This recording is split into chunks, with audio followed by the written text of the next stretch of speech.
I'm Shannon. I was bullied in high school. I was cyberbullied.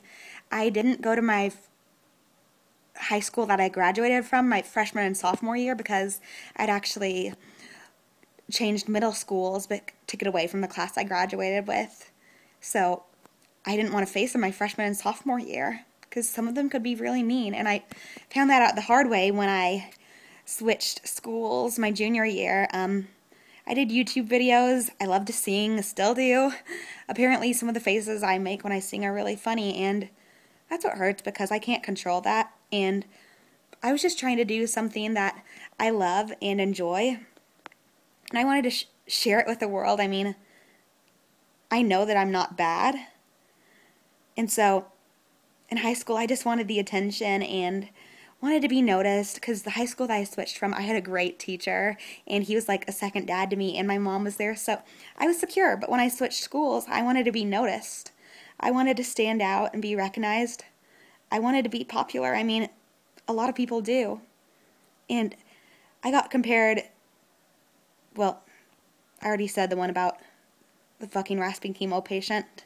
I got compared to someone's pet rabbit eating, one's, "You, what's wrong with you? You're like deformed. Freak. Do try out for American Idol. I love it when people cry. What were you for Halloween? A fucking horse? Nay, bitch."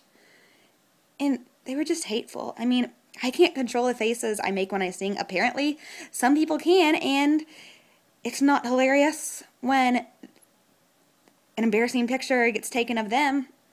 But, you know, people are always going to target someone who tries to stand out, and I already had self-confidence issues, and so middle school was the first time I started cutting myself because I started to believe what people said. I remember getting off the bus one time and just crying just because of stuff people would say. Or one time in class, this guy was like, "She's crying," and then everyone starts laughing. I mean, I would just tell myself, the world would be better off without you. You'd be better off dead. No one likes you. Everyone hates you. And I fed myself those messages. And I started to believe it.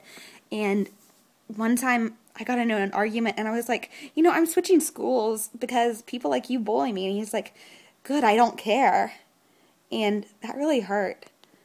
But in high school I started cutting again, and it got really bad. And it's just really hurtful to be compared to a rabbit, but it's really disrespectful to be just to people to be compared to someone with cancer or someone with Down syndrome. That's just rude.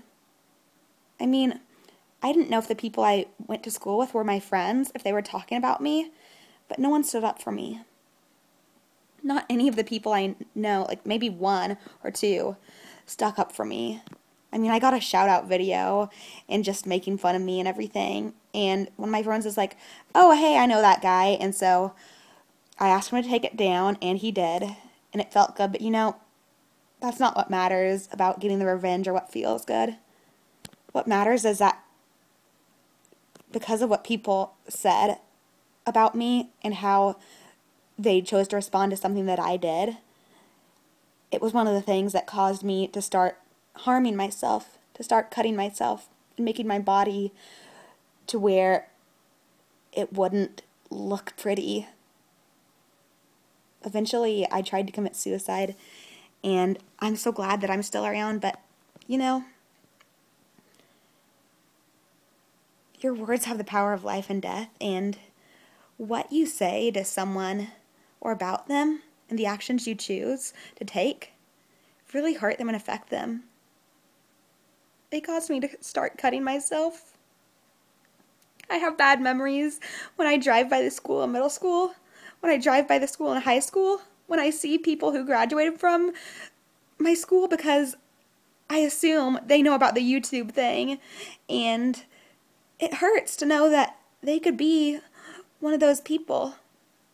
So just remember, your words have the power of life and death. Choose them wisely.